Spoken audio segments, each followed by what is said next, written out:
பிதாவாகிய தேவனாலும் கர்த்தராகிய இயேசு கிறிஸ்துவினாலும் கிருபையும் சமாதானமும் உண்டாவதாக. ஆமென். இன்றைய செய்தியுடைய தலைப்பு நீடித்த நாட்கள், லாஞ்சிவிட்டி, நீண்ட காலம். சங்கீதம் 91:16. நீடித்த நாட்களால் அவனை திருப்தியாக்கி என் ரட்சிப்பை அவனுக்கு காண்பிப்பேன். கர்த்தருடைய ஆசீர்வாதங்களில் ஒன்று நீடித்த நாட்கள், நீண்ட ஆயுசு. தேவன் கொடுக்கிற ஒரு ஆசீர்வாதம். இங்கே கர்த்தர் சொல்லுகிறார், நான் அவனுக்கு நீடித்த நாட்களை கொடுத்து திருப்தியாக்குவேன். ஏன் தான் என்னை கடவுள் வைத்திருக்கிறாரோ என்று முறுமுறுத்து வாழ்கிறார்களே, அந்த வாழ்க்கை அல்ல. மிக சந்தோஷமாய் சமாதானமாய் மிக நீண்ட காலம் வாழுகிற ஒரு அருமையான வாழ்க்கையை கர்த்தர் வாக்களித்திருக்கிறார். நாம் பாதியிலே இந்த உலகத்தை விட்டு போய்விட வேண்டும் என்பது தேவ சித்தம் அல்ல. தாவீது சொல்லுகிறான், பாதி வயதிலே என்னை எடுத்துக்கொள்ளாதீங்க என்று. நீண்ட ஆயுசு என்பது மனிதனுடைய விருப்பம். கர்த்தரும் மனிதனுக்கு நீண்ட ஆயுசை கொடுக்கிறார். பிரியமானவர்களே, 74 ஆண்டுகளை தாண்டி கொண்டிருக்கிறேன் நான். எனக்கு 75 ஆண்டுகள் ஆகவில்லை. நீங்கள் எல்லாம் போன வருஷம் கொண்டாடி விட்டீர்கள். 75 ஆண்டுகளை நெருங்குகிறது. நான் சற்று யோசித்து பார்க்கும்போது என்னோடு படித்த 90 விழுக்காடு நண்பர்கள் மறைந்து போய்விட்டார்கள். என்னை நெருங்கிய நண்பர்கள் எல்லாருமே இறந்து போய்விட்டார்கள். நான் ஒருவன் மாத்திரம் விடப்பட்டிருக்கிறேன். ஏன் இவர்கள் எல்லாரும் மரித்து நான் உயிரோடு இருக்க காரணம் என்ன? அவர்களை விட நான் பரிசுத்தவான், அவளை விட நான் ஜெபிக்கிறவன் என்பதனால் அல்ல. என்னை விட அவர்கள் ஜெபிக்கிறவர்கள், என்னை விட அவர்கள் நன்றாக கர்த்தரோடு நெருங்கி இருந்தவர்கள் தான். ஒரே ஒரு காரணம், என் கர்த்தர் எனக்கு இன்னமும் நோக்கத்தை வைத்திருக்கிறார். அவருடைய வேலையை நான் இன்னும் செய்ய வேண்டும் என்பதற்காகவே என்னை வைத்திருக்கிறார். ஆம் பிரியமானவர்களே, தேவ நோக்கம், தேவ சித்தம் நிறைவேறுவதற்காகவே நமக்கு காலங்கள் கொடுக்கப்படுகின்றன. சமீப காலத்திலே 47, 48 வயதிலே அநேகர் மரித்து போகிற செய்தியை நான் கேட்டுக்கொண்டிருக்கிறேன். அநேக வாலிபர்கள் இறந்து போகிறார்கள். அது ஏன்? அவள் ஜெபிக்கவில்லையா? அவளுக்கு தேவ நோக்கமே கிடையாது. நான் தனித்தனி மரணத்துக்குள் பிரவேசித்து இங்கு ஆராய்ச்சி செய்ய வரவில்லை. என் வேதம் என்ன சொல்கிறது என்பதை மாத்திரம் உங்களுக்கு சொல்லுகிறேன். பிரியமானவர்களே, நாம் நீண்ட நாட்கள் வாழ வேண்டும் என்பது தேவனுடைய சித்தம்தான். யோபின் புத்தகம் 5ஆம் அதிகாரம் 26ஆம் வசனம் இப்படி சொல்லுகிறது. யோபு 5:26. தானியம் ஏற்ற காலத்தில் களஞ்சியத்தில் சேர்வது போல் முதிர் வயதில் யோபுவை பார்த்து சொல்லுகிறார்.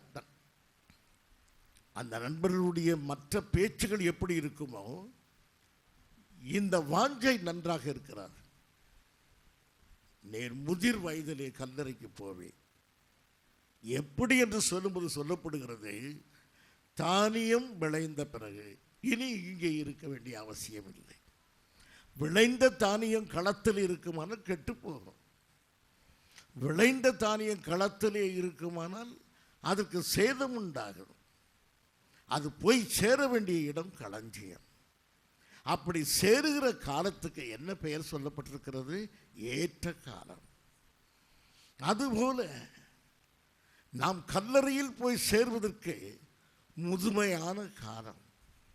இனி இந்த அந்த தானியம் இனி வளையலில் இருக்க வேண்டிய அவசியம் இல்லை. இனி நான் பூமியில் இருக்க வேண்டிய அவசியம் இல்லை. அந்த தானியத்தினுடைய விளைச்சல் நோக்கம் முடிந்தது. இனி களஞ்சியத்துக்கு போக வேண்டும். அதுபோல என்னுடைய நோக்கம் முடிந்தது, தேவ சித்தம் முடிந்தது. நான் இனி போக வேண்டும் என்ற நிலை வருகிற வரையிலும் நான் இந்த உலகத்தில் ஜீவிக்க வேண்டும் என்பது தேவ சித்தமாய் இருக்கிறது. அருமையானவர்களே, என்றாலும் மரணமானது அநேகரை வாரிக்கொண்டே போகிறார். 90 வயது 100 வயது இவர் வாழ வேண்டும் என்பது தேவனுடைய விருப்பமும் வேதத்தினுடைய விளக்கமாயிருந்தாலும் எல்லாரும் அப்படி வாழ்கிறது இல்லை. ஏன் அப்படி சீக்கிரத்திலே மறித்து விடுகிறார்கள்? அருமையானவர்களே, வேதம் சொல்லுகிறது ஆதி காலத்தில் மனிதர்கள் நூற்றுக்கணக்கான வருஷங்கள் வாழ்ந்தார்கள் என்று. 900 வருஷம், 800 வருஷம், 700 வருஷம் என்று மிக நீண்ட காலமாக ஆதி பக்தர்கள் வாழ்ந்தார் என்று சொல்லப்படுகிறது. மனிதனுடைய பாவம் பெருகி ஜலப்பிரளயம் வந்து இந்த பூமியினுடைய சீதோஷ நிலை மாறிவிட்டது. அப்போது நடைபெற்ற ஒரு சம்பவத்தை சொல்ல விரும்புகிறேன். நோவா நல்ல ஒரு திராட்சை தோட்டத்தை உண்டு பண்ணினான். அந்த திராட்சை தோட்டத்தினுடைய திராட்சை ரசத்தை அவன் குடிப்பது வழக்கம். ஒரு நாள் அந்த திராட்சை ரசத்தை குடித்து அவன் படுத்தான். திராட்சை ரசம் பாவம் அல்ல, சரீரத்துக்கு நல்லது, முகத்துக்கு களைப்பு, மனதிற்கு மகிழ்ச்சி. அப்படி இருக்கக்கூடிய திராட்சை ரசத்தை அவன் குடித்து அவன் படுத்தான். என்ன நடந்தது? ஆதியாகமம் 9ஆம் அதிகாரம் 21ஆம் வசனம்.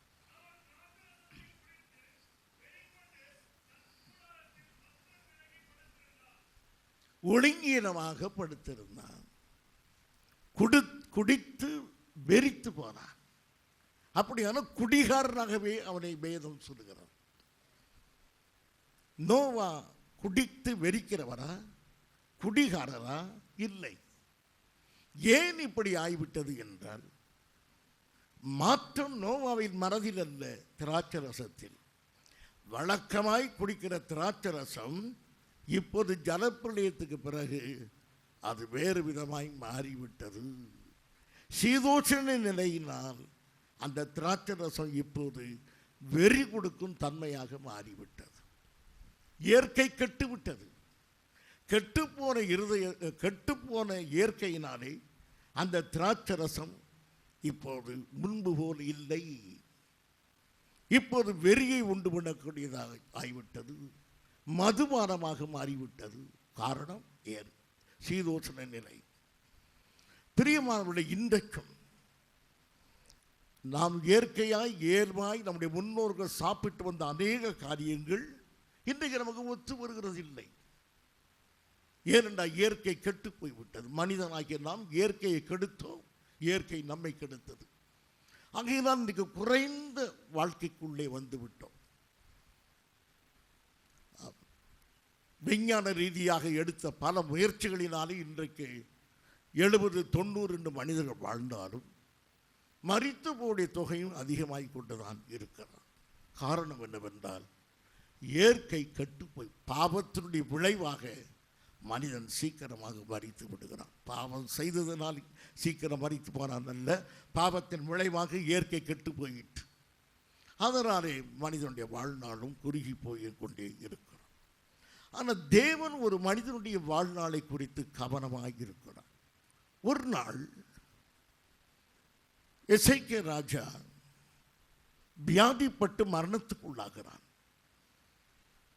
அப்போது கர்த்தர் சொல்கிறார், நீ பிழைக்க மாட்டாய்,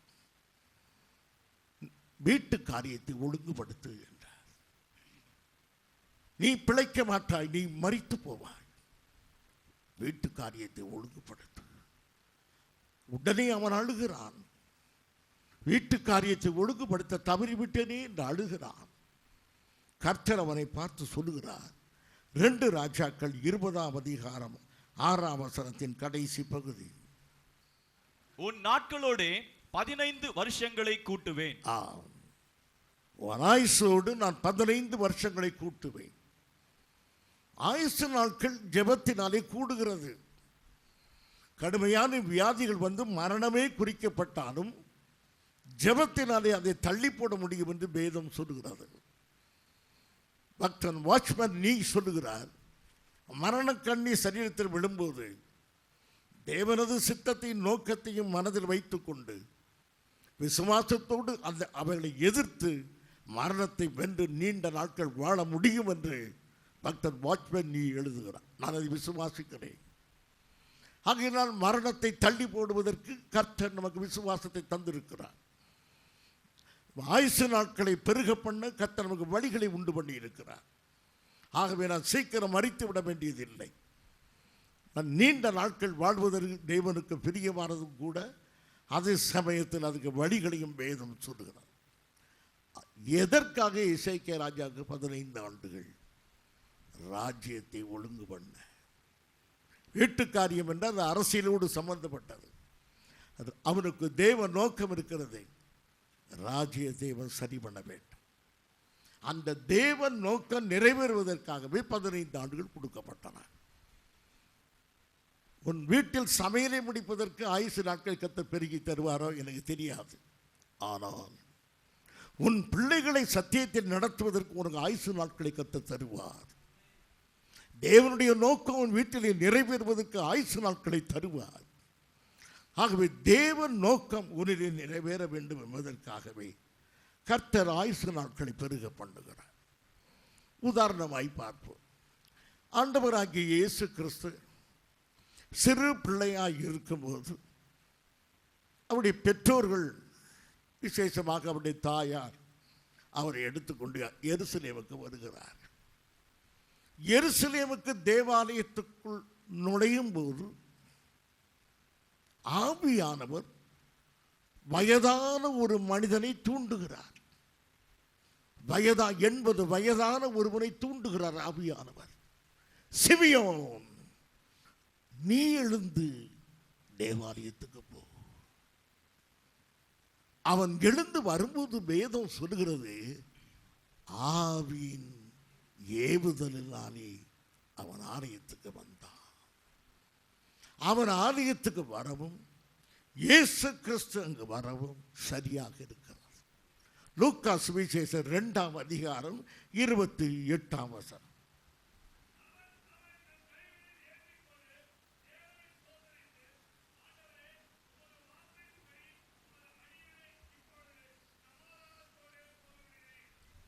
இப்பொழுது அவர் குழந்தையை கையில் எடுத்தார்.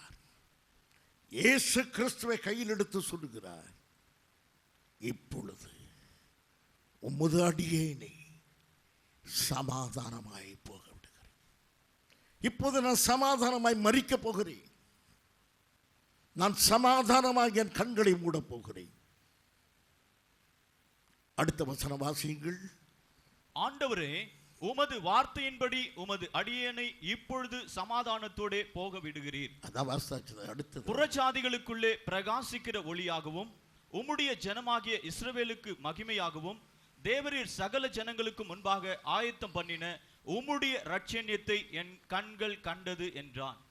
உமது இரட்சணியத்தை என் கண்கள் கண்டன.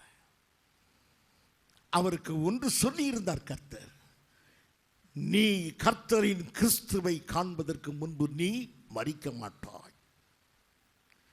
அவன் ஒரு முக்கியமான நோக்கத்துக்காகவே ஜீவித்தான்.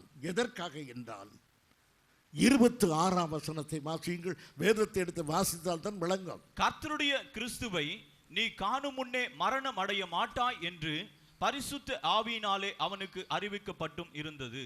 ஏற்கனவே அவனுக்கு ஒரு தனி வெளிப்பாடு.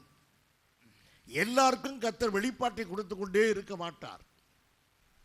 இன்றைக்கு ஒரு வியாதி, பாஸ்டர் ஜெவமணியர்களே என்ன சொன்னார் கர்த்தர்? முடிந்த உடனே ஆமேன்னு சொல்ல சொன்னார். என் பிரியமான சகோதரனே, இந்த வியாதி ஒன்று விட்டு நீங்க வேண்டும். எப்போதும் கர்த்தர் வேதத்துக்கு வெளியே பேசிக்கொண்டே இருக்க மாட்டார். God always speaks through the word of God. வேத வசனத்தின் மூலமாகவே கர்த்தர் பேசுவார். Unless until there is a necessity for the Lord to reveal a special thing, He will not reveal. உனக்கு விசேஷமான ஒரு காரியத்தை அறிவிக்க வேண்டும் என்று தேவனுக்கு ஒரு நோக்கம் இருந்தால் மாத்திரம்தான் வெளிப்பாட்டை கொடுப்பார். சிமியோனுக்கு தனி வெளிப்பாடு. சிமியோன், நீ கிறிஸ்துவை காணும் மட்டும் நீ மரிக்க மாட்டாய். ஏன் அவனுக்கு? அதனாலே அவனை குறித்து வேதம் சொல்லுகிறது, அவன் இஸ்ரவேலின் ஆறுதலுக்காக காத்திருந்தவன். கவனியுங்கள், சிமியோன் எதற்காக காத்திருந்தவன்? இஸ்ரவேலின் ஆறுதலுக்காக. அது என்ன அர்த்தம்? இஸ்ரவேலின் ஆறுதல் என்றால் மேசியா என்ற அர்த்தம். மேசியா வருவார், ராஜா வருவார், இஸ்ரவேலை விடுதலையாக்குற ராஜா வருவார் என்று நம்பியிருந்தான். அந்த ராஜா தான் இயேசு. யூதருக்கு ராஜாவாய் பிறந்தவர். அவரை எடுத்துக்கொண்டு தேவாலயத்துக்கு போகும்போது அந்த குழந்தையை தன் கைகளில் வாங்கி அவன் சொல்லுகிறான், இரட்சணியத்தை என் கண்கள் கண்டன. அந்த இரட்சணியத்தை பார்க்கும்போது அவனுக்கு ஒரு அறிவு, மரணத்தின் கூர் முறிந்து விட்டது.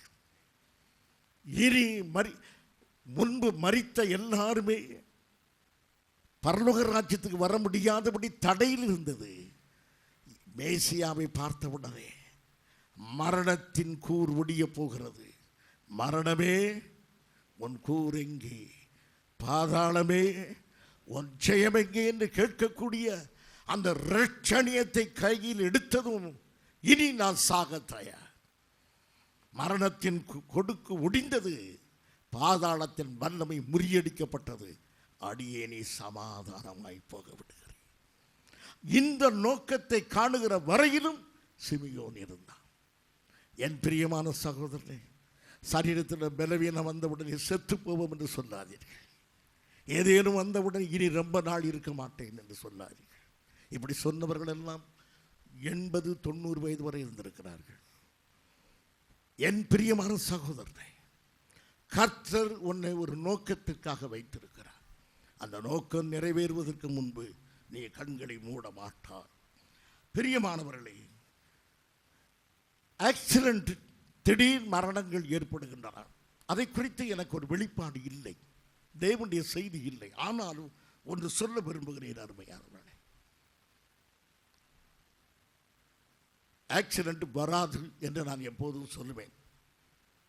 ஏன் அப்படி சொல்லுகிறேன் என்றால், என்னை நம்பிக்கை நான் மாத்திரமல்ல, ஆண்டவருக்கு சொன்னார்கள் உமக்கு ஆக்சிடென்ட் வரப்போகிறது என்று. அப்போது அவர் வராது என்று சொன்னார். அதை வைத்துக்கொண்டே நானும் சொல்லுகிறேன், ஆண்டவருக்கு ஆக்சிடென்டா? நான் அப்படித்தான் எடுத்துக்கொள்கிறேன். யோவான் சுவிசேஷம் 17ஆம் அதிகாரம் 7ஆம் வசனம், நீர் எனக்கு தந்தவைகள் எல்லாம் உம்மாலே உண்டானவை என்று. மன்னிக்கவும், யோவான் சுவிசேஷம் 11ஆம் அதிகாரம் 7ஆம் வசனம், 11. அதன் பின்பு அவர் தம்முடைய சீஷரை நோக்கி, நாம் மறுபடியும் யூதேயாவுக்கு போவோம், வாருங்கள் என்றார். கவனியுங்கள், இயேசு கிறிஸ்து சொல்லுகிறார், நீங்க தூங்கிடக்கூடாதுன்னு தான் நான் என் நடைய மாற்றி பேசுறேன். இன்றைக்கு உங்க வீட்டில் பேசுற மாதிரியே பேசுறேன். இன்றைக்கு யூதேயாவுக்கு போகலாம் அப்படின்னு இயேசு சொல்லுகிறார். வாங்க நம்ம எல்லாம் யூதேயாவுக்கு போவோம் அப்படின்னு. அப்பொழுது ஒருவன் சொல்லுகிறான், வாசியுங்கள். அதற்கு சீஷர்கள், ரபி, இப்பொழுதுதான் யூதர் உம்மை கல்லெறிய தேடினார்களே, மறுபடியும் நீர் அவ்விடத்திற்கு போகலாமா என்றார். இதுதான் ஆக்சிடென்ட். அங்க போனா உமக்கு என்ன கிடைக்கும்? கல்லெறி விடும், உம்மை கல்லெறிந்து விடுவார்கள். அது எப்போ நடந்தது? வாசிங்க, அந்த வசனத்தில் எப்போ நடந்தது சொல்லுங்க. இப்பொழுதுதான். இப்பொழுதுதான். இப்பொழுதுதான். இப்பொழுதெல்லாம் நடக்கல, அது நடந்து ரொம்ப நாளாச்சு. ஆனால் சீசர்கள் என்ன சொல்றாங்க? இப்பொழுது. ஏன் தெரியுமா? நமக்கு நல்ல காரியம் நடந்தால் எப்போ நடந்துன்னு சொல்லுவோம், தீமையாக எதா நடந்தால் சரி அது நேற்று நடந்ததுன்னு சொல்லுவோம். நம்ம உள்ளமே அப்படி, நன்மையை மறந்து தீமையை நினைக்கிற மனசு. அதனால தான் தீமையை பார்த்து என்ன சொல்கிறார்கள்? இப்பொழுதுதான் நடந்தது. சரி, அது எப்பொழுது நடக்கட்டும், ஆண்டவர் என்று சொல்கிறார். இயேசு பிரதியுத்தரமாக, பகலுக்கு 12 மணி நேரம் இல்லையா? ஒருவன் பகலிலே நடந்தால் அவன் இந்த உலகத்தின் வெளிச்சத்தை காண்கிறபடினால் இடரமாட்டான். இப்போ 12 மணி நேரம் இருக்கு. காலையில் 6 மணி, மாலை 6 மணி வரைக்கும் நம்ம வெளிச்சமாக இருக்குது. யாரும் நம்ம பயப்பட மாட்டோம். மத்தியானம் இருண்டா என்ன செய்வோம்? மத்தியானம் இருட்டாயிருமோ அப்படின்னு என்றைக்காக யோசிப்பீர்களா? யோசிக்க. ஏனென்றால் பகல் காலம் இருட்டாகாது. அதுபோல ஆண்டவர் நமக்கென்று வைத்திருக்கிற அந்த வாழ்க்கை இருண்டு போகாது, அது குறைந்து போகாது, ஆயுசு நாட்கள் குறைந்து போகாது. தேவனுடைய சித்தத்தை நிறைவேற்றுவதற்கு முன்பு தேவ மனிதன் மரிக்க மாட்டான். என் பிரியமான சபையே, தைரியமாக இருங்கள். ஆயுசு நாட்கள் தேவனுடைய கரத்தில் இருக்கின்றன. என் காலங்கள் உமது கரத்தில் இருக்கின்றன. ஆமென். பயப்படாதீர்கள். கர்த்தர் உங்களை நீடித்த நாட்களாக வைப்பார். கர்த்தர் உங்களை ஆசீர்வதித்து வைப்பார். அருமையானவர்களே, ஆகையின தேவ நோக்கம் இருக்கிறதா என்று தான் பார்க்க வேண்டும். ஆகவே அவர் என் பிதாவின் சித்தம் எனக்கு கொடுக்கப்பட்டிருக்கிறது. அது நிறைவேறுவதற்கு எவ்வளவு காலம் இருக்கிறது? 12 மணி நேரம். பகல் காலம் இருக்கிறார். தன் ஆயுசையே சொல்லுகிறார். பகல் காலம் தேவன் குறித்த காலம் குறையாது. என் பிதாவின் சித்தத்தை முடிக்கும் போதுதான் எனக்கு சாயங்கால வேலை ஆரம்பிக்கும். அது வரையிலும் எனக்கு எந்த காலம்? பகல் காலம். பிரியமானவர்களே, ஆண்டவரையும் தொலைத்து கட்ட வேண்டும், இவரையும் கொலை செய்ய வேண்டும் என்று பல சதி பண்ணினார்கள். அதில் ஒரு சதியை பார்ப்போம். அவருக்கு ஒரு ஆக்சிடென்ட் வருவதற்கு சாத்தான் என்ன வழியை உண்டு பண்ணுகிறான் என்று. பிரியமானவர்களே, நமக்கு ஆக்சிடென்ட் வர வேண்டும், நாம் சாலையிலே அடிபட வேண்டும் என்பது பிசாசுக்கு விருப்பம். பல வழிகளை கொண்டு வருவான். கர்த்தரோ நம்மை தடுத்து பத்திரமாய் கொண்டு போவார். தேவ நோக்கம் நிறைவேறுவதற்காக, அவருடைய சித்தம் நிறைவேறுவதற்காக நம்மை கண்மணியை போல காப்பார் என்று நான் விசுவாசிக்கிறேன். நீங்கள் விசுவாசிக்கிறீர்கள்? ஆக இப்போது பாருங்கள், சாத்தான் கர்த்தரை எடுத்துக்கொண்டு போய் அவருக்கு ஒரு ஆக்சிடென்ட் ஏற்படுத்த வேண்டும் என்று விரும்புகிறார். எடுத்துக்கொண்டு போய் என்றால் அவருடைய மனதிலே கொண்டு வருவதை சொல்லுகிறேன். மத்தேயு சுவிசேஷம் 4ஆம் அதிகாரம் 6ஆம் வசனம்.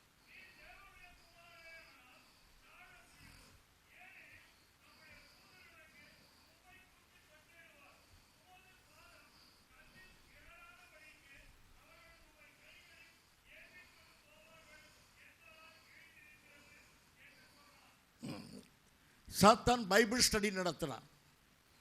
யாருக்கு? இயேசு கிறிஸ்துவுக்கு. நீர் மேலே இருந்து தாழ குதியும், ஏனென்றால் வேதம் சொல்கிறது, உமது பாதம் கல்லில் இடராதபடிக்கு அவர் தேவதூதர்களுக்கு கட்டளையிடுவார். ஆண்டவர் அப்படி குதித்திருந்தால் என்ன நடந்திருக்கும்?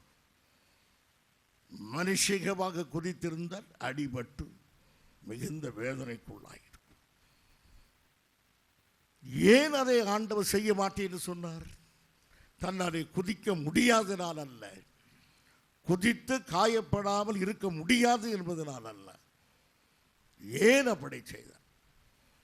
வசனத்தை சொன்னது யார்? சாத்தான். அந்த வசனத்தை அவர் சரியாக சொல்லியிருக்கிறாரா? அந்த வசனம் எங்கே இருக்கிறது? சங்கீதம் 91:11 ஒருவர் வாசியுங்கள். உன் வழிகள் எல்லாம் உன்னை காக்கும்படி உனக்காக தம்முடைய தூதர்களுக்கு கட்டளையிடுவார். சரி, சாத்தான் சொன்ன வசனத்தை வாசியுங்கள். தம்முடைய, ஏனெனில் தம்முடைய, அதை இன்னொருவர் வாசியுங்கள். நீங்கள் அதை வாசித்தீர்கள், இன்னொருவர்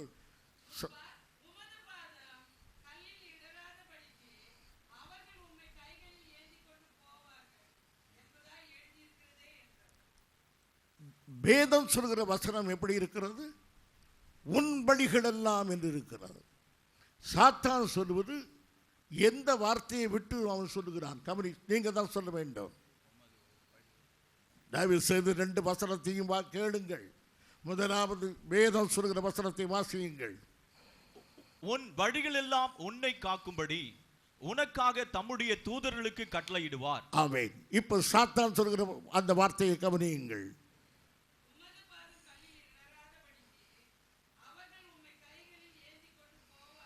எது அங்கு எந்த வார்த்தையை சாத்தான் விட்டு விட்டான்? உன் வழிகள் என்று. உன் வழிகள் என்று சொல்வது தேவ சித்தம், தேவ நோக்கம், தேவனுடைய வார்த்தை. அதன்படி நடந்தால்தான் அது பேர் உன் வழி. கர்த்தருடைய வார்த்தையின்படி, கர்த்தருடைய நோக்கத்தின்படி, தேவ சித்தத்தின்படி நாம் போவோமானால் அது உன் வழி, அங்கு கர்த்தர் நிச்சயமாய் காப்பார். ஆமென். அதை தள்ளிவிட்டு தந்திரமாக சொல்லுகிறார், நேர் குதியும். அது யார் வழி அல்ல, அது தேவனுடைய வழி அல்ல, அது இயேசுடைய வழி அல்ல. அதுபோல நாமும் நம்முடைய வழிகளில் போவோமானால் கர்த்தர் நிச்சயமாய் காப்பார். நம்முடைய வழி எது? தேவ சித்தம், தேவ நோக்கம், தேவ கிருபை. இவைகளோடு நாம் போய் கொண்டிருப்போமானால் அதற்கு என்ன பெயர்? உன் வழி. உன் வழிகளெல்லாம் கர்த்தர் உன்னை காப்பார். ஆமென். ஆபத்தில்லாமல் பத்திரமாய் நீங்கள் திரும்ப வருவீர்கள். கர்த்தர் உங்களோடு கூட இருப்பார். அதை விட்டு விட்டு மாம்சீகம், பகை, விரோதம், கசப்பு இவைகளை வைத்துக் கொண்டு நாம் போவோமானால் அது எந்த வழி அல்ல, உன் வழி அல்ல. அங்கு தெய்வ தூதர்கள் வரமாட்டார்கள், அவள் காக்க மாட்டார்கள். ஆகவே நாம் எப்போது காக்கப்படுகிறோம் என்பதை நீங்கள் அறிந்து கொள்ள வேண்டும். இவ்விதமாக கர்த்தர் பத்திரமாக வாழவும் நீடித்து வாழவும் நமக்கு வழிவகைகளை உண்டு பண்ணியிருக்கிறார்.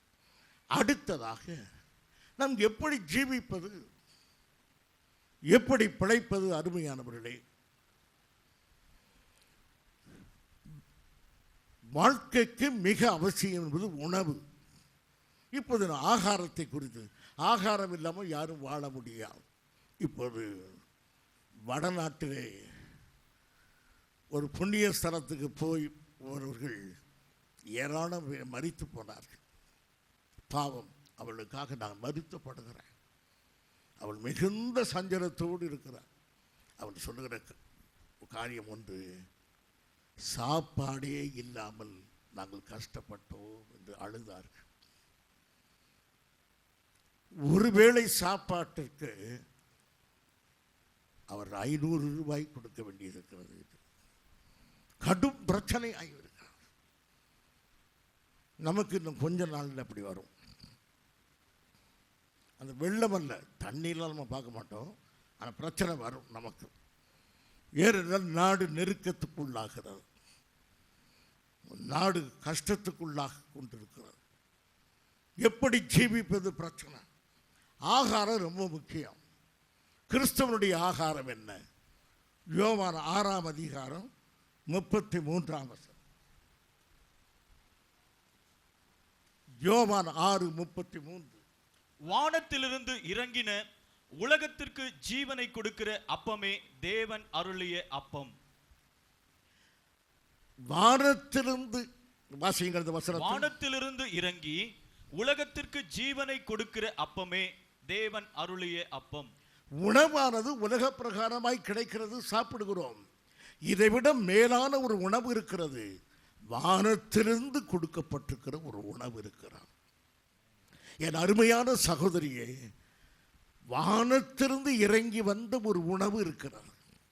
அந்த உணவு தான் நம்முடைய ஜீவியத்துக்கு மிக அவசியமானது ஒன்று என்று வேதம் சொல்லுகிறார். அது என்ன? வானத்திலிருந்து இறங்கி வந்த அப்பம். அது என்ன? வானத்திலிருந்து இறங்கி வந்த உணவு.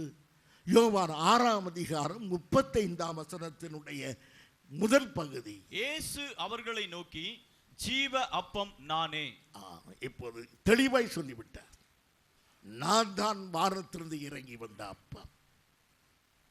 பிரியமானவர்களே, உணவில்லாமல் யாரும் வாழ முடியாது. ஆனால் உண்மையாகவே நம்முடைய உணவு எதுதான்? இயேசு கிறிஸ்து. இந்த இயேசு நம்முடைய ஆத்மாவுக்கு உணவு, சரீரத்துக்கு உணவல்ல, ஆத்மாவுக்கு உணவு. பிரியமானவர்களே, சமாதானம் இல்லாமல், என் சகோதரியை நேற்று இரவு சமாதானம் இல்லாமல் எத்தனையோ சேனல் மாற்றியிருப்பாய். விஜய் டிவி போவோமா, சன் டிவிக்கு போவோமா, கலைஞர் டிவிக்கு போவோமா, அம்மா டிவிக்கு போகலாமா, எத்தனையோ சேனல்கள். அத்தனையும் பார்த்து முடிந்த பிறகு சொல்கிறீர்கள், மனதிற்கு சலிப்பாயிருக்கிறது. என எதுவுமே நமக்கு உணவாக இல்லை, எதுவுமே நம்முடைய ஆத்மாவுக்கு உணவாக இல்லை. நம்முடைய ஆத்மாவை திருப்திப்படுத்துகிற உணவு கர்த்தராகிய இயேசு கிறிஸ்து மாத்திரமே. அவர் தான் வானத்திலிருந்து இறங்கி வந்த அப்பம். அந்த அப்பத்தை ஆத்மா சந்திக்காவிட்டால் பசியினால் மனிதன் வாடுவான், அவனுக்கு சமாதானமே இராது. ஆம் பிரியமானவர்களே, அந்த அப்பம் எது என்று சொல்லும்போது சொல்லுகிறார், நானே வானத்திலிருந்து இறங்கி வந்த அப்பம். ஆகவே கிறிஸ்து தான் நம்முடைய ஆகாரம். நம்முடைய நாட்டு மொழியிலே சொல்வோமானால் கிறிஸ்து தான் நமக்கு இட்லி. நாம் அப்படி சொல்லுவோமானால் அது அவரைத்தான் நான் சாப்பிடுகிறோம் என்று. வாயினால் அல்ல, ஆத்துமாவில் சாப்பிடுகிறோம். இன்னும் சொல்கிறார் கர்த்தர், யோவான் 6:57 வாசியுங்கள். ஜீவனுள்ள பிதா என்னை அனுப்பினது போலவும். இங்கே திடீர்னு சொல்லுகிறார், ஜீவனுள்ள பிதா. இப்போ நம்ம வீட்டுக்கு போகும்போது உங்கள் அப்பா இருக்காரான்னு நீங்கள் கேட்குறாங்க வச்சு விடுவோமே. உங்கள் அப்பா வீட்டில் இருக்காரா ஒன்று நம்ம என்ன சொல்லுவோம்? இருக்கிறாரு இல்லை. எங்கள் உயிருள்ள எங்கள் அப்பா நாற்காலியில் இருக்கிறார். அப்போ செத்த அப்பா ஒருத்தர் இருக்காரப்பா உனக்கு, அது என்ன உயிருள்ள அப்பா அப்படின்னு. அது அனாவசியமான வார்த்தை போல தெரிகிறது. இங்கே பாருங்கள், சொல்லும்போது என்ன சொல்லுகிறார்? ஜீவனுள்ள பிதா என்னை அனுப்பினது போலவும். ஜீவனுள்ள பிதா, அதுக்கு என்ன அர்த்தம்? என் பிதா ஜீவனோடு இருக்கிறார்னு சொல்லல, அதுதான் தெரியுமே. கடவுள் என்றைக்கும் ஜீவனோடு தான் இருப்பார். கடவுள் பிதாவாக பரலோகத்தில் இருக்கிறார். இயேசு கிறிஸ்துவும் கடவுள் தான். ஆனால் அவர் இந்த உலகத்தில் மனித உருவத்தில் இருக்கிறார். மனித உருவத்தில் அவருக்கு என்ன பெயர்? குமாரன். இந்த குமாரன் ஜீவிப்பது யாராலே? பிதாவினாலே. ஆகவே குமாரனுக்கு ஜீவன் இருப்பது பிதாவினாலே. அதனாலே தான் சொல்கிறார், ஜீவன் உள்ள பிதா, என்னை ஜீவனோடு வைத்திருக்கிற பிதா. பிதாவை, கடவுளை சார்ந்து அவர் இருந்ததினாலே அவர் ஜீவனோடு இருக்கிறார். இயேசுவை சார்ந்த நாம் இருந்தால் நாம் யாராக இருப்போம்? நாம் ஜீவனோடு இருப்போம். இயேசு இல்லாவிட்டால் நாம் யாராக இருப்போம்? பிணமாக இருப்போம். கொஞ்சம் கஷ்டமாக இருக்குதா நான் சொல்வதை? கொஞ்சம் கவனமாக பொறுத்து கொள்ளுங்கள். ஜீவ அப்பமாக இயேசு இல்லாவிட்டால் உணவு இல்லாதபடி நாம் செத்தவர்களாய் போய்விடுவோம். ஆகவே நம்முடைய வாழ்க்கைக்கு நம்பிக்கை, ஜீவன், பலன் எல்லாவற்றையும் தருவது கர்த்தராகிய இயேசு கிறிஸ்து மாத்திரமே. அவரை நம்பினவர்களுக்கு வெட்கப்பட்டு போக மாட்டார்கள். ஆகவே அருமையானவர்களே, ஆகவே ஜீவன் உள்ளவர்களாய் இருக்கும். இவருக்குள் ஜீவன் உண்டாகும், பரிபூர்ணமடமும் அவர் வந்தார் என்று வேதம் சொல்லுகிறது. பிரியமானவர்களே, கிறிஸ்துவை நாம் சாப்பிடுகிறோம். கிறிஸ்துவை அப்பமாகி கிறிஸ்துவாக்கி அப்பத்தை நாம் சாப்பிடுகிறோம் என்றால் என்ன அர்த்தம்? அவரோடு அதிக ஆழமான உறவு வைத்திருக்கிறோம். பிரியமானவர்களே, உங்கள் கணவர் வெளியில் எங்கெல்லாம் போயிட்டு ராத்திரி வீட்டுக்கு வர்றார், வந்து பல பொருளை வாங்கி வரும்போது உங்களுக்கு பிரியமான எதையும் வாங்கி கொண்டு வருகிறான்னு வைத்துக்கொள்வோம். அப்போ நீங்கள் அவர் வரும்போது உங்களுக்கு நிச்சயமாய் தெரியும், அவர் வரும்போது எனக்கு இதை வாங்கிட்டு வருவார். இரவு மணி 10, 11 வரவில்லை, 11 மணிக்கு வருகிறார். கையிலே அவர் வழக்கமாய் கொண்டு வந்த பொருள் கொண்டு வரவில்லை. அவர் சொல்லுகிறார், தப்பித்தோன் பிழைத்தோம் என்று நான் வந்தேன், பெரிய ஆபத்திலிருந்து தாண்டி வந்திருக்கிறேன் என்று. அப்போ நீங்கள் கேட்பீங்களா, அந்த அல்வாவை வாங்கிட்டு வந்தீங்களா அப்படின்னு கேட்பீங்களா? நீங்கள் உயிரோடு வந்ததே பெரிய காரியம். எனக்கு எதுவும் வாங்கி வராவிட்டாலும் பரவாயில்லை, நீங்கள் வந்து அது போதும். பொருளை விட அவள் அதிகமாக நேசிப்பது யாரை? அவருடைய கணவரை. அதுபோல கர்த்தர் நமக்கு என்ன தருவார் என்ற பொருளை அல்ல, என் ஆண்டவரை என் நேசிப்பது தான் அவரை நாம் உட்கொள்வது. எனக்கு என் இயேசு கொடுப்பது, நான் கொடுத்தாலும் சரி கொடுக்காவிட்டாலும் சரி, எனக்கு என் கர்த்தரே வேண்டும். இப்பொழுதுதான் ஆத்துமா சாப்பிட ஆரம்பிக்கிறது. ஆண்டவரே, அந்த அனுபவத்திற்குள்ளே நீங்கள் வருகிறீர்கள். அருமையானவர்களே, ஆண்டவரை அத்தனையாய் நேசிக்கிறதை தான் ஆண்டவர் விரும்புகிறார். அதுதான் நமக்கு ஜீவனாக இருக்கிறது. அருமையானவர்களே, இன்றைக்கு அநேகருக்கு அந்த உறவு இல்லாமல் இருக்கிறார். பிரியமானவர்களே, கர்த்தரோடு உறவு இருக்குமானால் கர்த்தர் நம்மோடு, நமக்கு ஜீவன் உண்டாகிறது. இப்போ பாருங்கள், இந்த ஊருக்கு போகலாமா போகக்கூடாதா, இந்த தொழிலை துவக்கலாமா துவக்கக்கூடாதா, இந்த கல்யாணத்தை நடத்தலாமா நடத்தக்கூடாதா, இதெல்லாம் கேள்விகள். உடனே நம்ம என்ன செய்கிறோம், ஒரு கார்டு வாங்கிட்டு வாப்பா எழுதுவோம், போஸ்ட் பண்ணிடு. எங்கள் பரலோகத்துக்காக இல்லை, ஏஜென்ட்டுகளுக்கு போகுது, பரலோகத்தின் ஏஜென்ட்டுகளுக்கு போகுது. எங்களுக்கு ஜெபித்து சொல்லுங்கள் என்று. என் பிரியமான சகோதரனே, கர்த்தரோடு உனக்கு உறவு இருக்குமானால் எந்த மனிதனும் உனக்கு ஜெபித்து சொல்ல வேண்டியதில்லை. உன் ஜெப அறையிலே கர்த்தர் உன்னோடு கூட பேசுவார். உன் கர்த்தர் உன்னை தள்ளிவிட்டு இன்னொருவர் மூலமாய் பேசுவாரா? அப்பா என்று நீ கூப்பிடும் போது அவர் இல்லை சித்தப்பா மூலமாய் சொல்லி அனுப்புகிறீன்னு சொல்வாரா? என் பிரியமான சகோதரனை, maintain the relationship with the eternal God. தேவனோடு உறவை வைத்துக் கொள்ளுங்கள், தேவனோடு நெருங்கி இருங்கள் அருமையானவர்களே. கர்த்தர் உங்களோடு பேசுவார். புறப்படும் போது கர்த்தர் சொல்லுவார், இன்றைக்கு வேண்டாம் நாளை போ என்று சொல்லுவார். இதற்கு வேறு யாரோ ஜெபித்து சொல்ல வேண்டியதில்லை. அப்படியானால் வேறு ஒருவருக்கு ஜெபமே பண்ணக்கூடாது. பலவீனமான நேரத்தில் உதவி கேள், சங்கடமான நேரத்தில் கேள். எப்போதும் சங்கடம் தானா, எப்போதும் பலவீனம் தானா? அவன் மற்றவர்களையே ஜெபம் பண்ண சொல்லு. பிரியமானவர்களே, தீர்க்கதரிசி ஆமோஸ் சொல்வதை கவனியுங்கள். ஆமோஸ் 8ஆம் அதிகாரம் 13ஆம் வசனம் வாசியுங்கள். சீக்கிரமாய் வாசி. ஆமோஸ் 8:13. அந்நாளிலே சௌந்தரியமுள்ள கன்னிகைகளும் வாலிபரும் தாகத்தினால் சோர்ந்து போவார்கள். அந்நாட்களிலே சௌந்தரியமுள்ள நல்ல அழகான பெண்கள், திடகாத்திரமான வாலிபர்கள் சோர்ந்து போயிருப்பார்கள். ஏன் சோர்ந்து போய்? அழகான பெண்கள் சாப்பிடாவிட்டால் அழகாக இருப்பது மாத்திரம் போதுமா? ஆரோக்கியமாக இருக்க வேண்டும் அல்லவா? அழகாக இருக்கிறார்கள், ஆனால் ஆரோக்கியமாக இல்லை. திடனாக இருக்கிறார்கள், ஆனால் சோர்வுற்ற உள்ளத்தோடு இருக்கிறார். ஏன் தெரியுமா? அவர்களுக்கு என்ன இல்லை? செய்தியே இல்லை.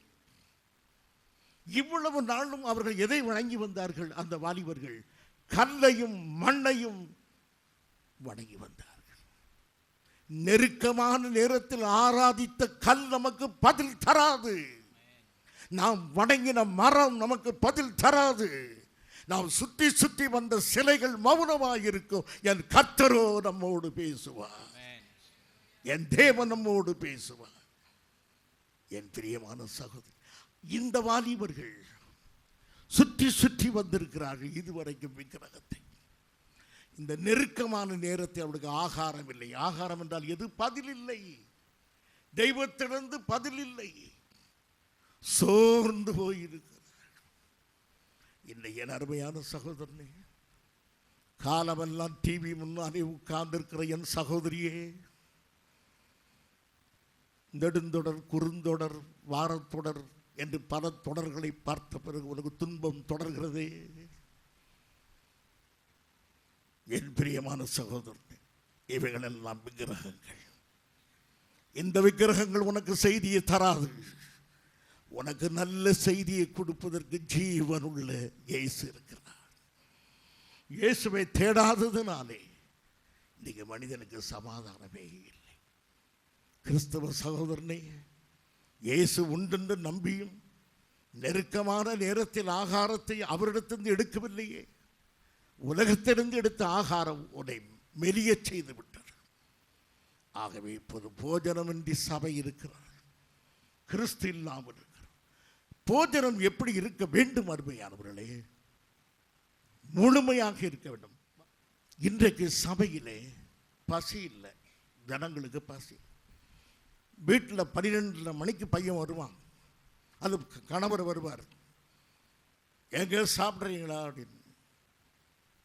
இந்த ஏங்கங்க வார்த்தை அடிக்கடி கேட்டேன் காதில், அதனால் வந்துட்டு திடீர்னு சாப்பிட்றீங்களா அப்படின்னு. பசியே இல்லை. மணி 12 ஆகுது, பசி இல்லைன்னு சொல்கிறீங்களே. ஏன்னா ஐயா வேறு இடத்துல சாப்பிட்டு வந்துட்டார். அதை இங்கே சொன்னால் சீட்டு கிழிஞ்சிடும். அதனால் சொல்லாமல் கொஞ்சம் வயிற்றுக்கு சரியில்லை. வயிற்றுக்கு சரியில்லையா? என் பிரியமான சகோதரனே, இன்றைக்கு பசி இல்லை. சபை வேறு இடத்திலே மேய்ந்து வருகிறது. உலகத்தில் இறையெடுத்து வருகிறது. அரசியலிலே அது சாப்பிட்டு விட்டு வருகிறது. தூக்கி எறியப்பட்ட குப்பையில் கிடந்தது பொறுக்கி தின்று வருகிறது சபை. ஜீவன் உள்ள தேவனது வார்த்தைகளை எடுக்க மறுத்திருக்கிறது சபை. அது மீது பிரியமில்லை. ஜங்க் ஃபுட், ஃபாஸ்ட் ஃபுட், இவ என்ன வேணும் கேட்குறான். எனக்கு ஃபாஸ்ட் ஃபுட் கொடு. ஃபாஸ்ட் ஃபுட்னா என்ன அர்த்தம்? நான் வேகமாக சாப்பிடணும், எனக்கு ஃபாஸ்ட் ஃபுட்டு கொடு. ஃபாஸ்ட்டு 20 மினிட்ஸில் பிரசங்கத்தை முடிப்பீங்களா? நாங்கள் நிறைய பேர் வர்றோம். ஃபாஸ்ட் ஃபுட் எங்களுக்கு ரொம்ப நேரம் காத்திருக்க முடியாது. நாங்கள் ரொம்ப வேகமான ஆட்கள். என் பிரியமான சகோதரனே, இன்றைக்கு அறுத்து போய்விட்டது வேத வசனத்தை கேட்டு. பாருங்கள் வேதம் எதை சொல்கிறது என்று. எண்ணாகும் 11:6. எண்ணாகும் 11:6. இப்பொழுது தம்முடைய உள்ளம் வாடி போகிறது, இந்த மன்னாவை தவிர நம்முடைய கண்களுக்கு முன்பாக வேறொன்றும் இல்லையே என்று சொன்னார்கள். இதுதான் எப்ப பார்த்தாலும் எதுதான் எங்களுக்கு சாப்பாடு? மன்னா மன்னா மன்னா மன்னா என்ற வானத்திலிருந்து இறங்கி வந்த மன்னா எது? இயேசு. எப்ப பார்த்தாலும் இயேசு இயேசு. அறுத்து போகிறது இயேசுடைய வார்த்தை. எப்பொழுது மன்னா எல்லாருக்கும் அறுத்து போகாது. இவர்கள் எதை வேண்டி நிற்கிறார்கள்? 5ஆம் வசனத்தை வாசியுங்கள். நாம் எகிப்திலே கிரயமில்லாமல் சாப்பிட்ட மச்சங்களையும் வெள்ளரிக்காய்களையும் கொம்மட்டி காய்களையும் கீரைகளையும் வெங்காயங்களையும் வெள்ளை பூண்டுகளையும் நினைக்கிறோம்.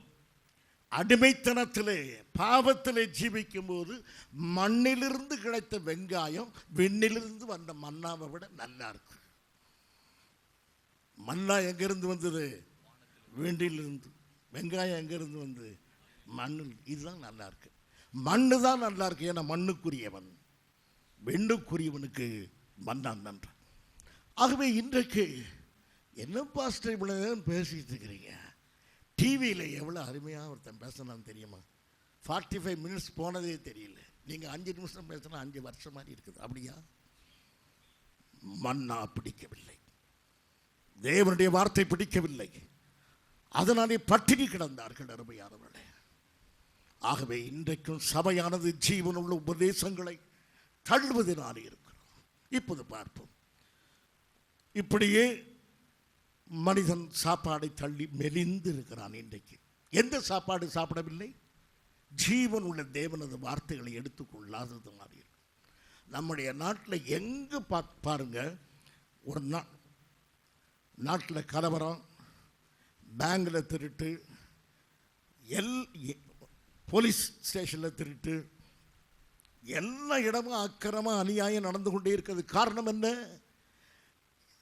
தேவனது வார்த்தை இந்த தேசத்தில் இல்லை. கர்த்தரை குறித்த பயம் இல்லை.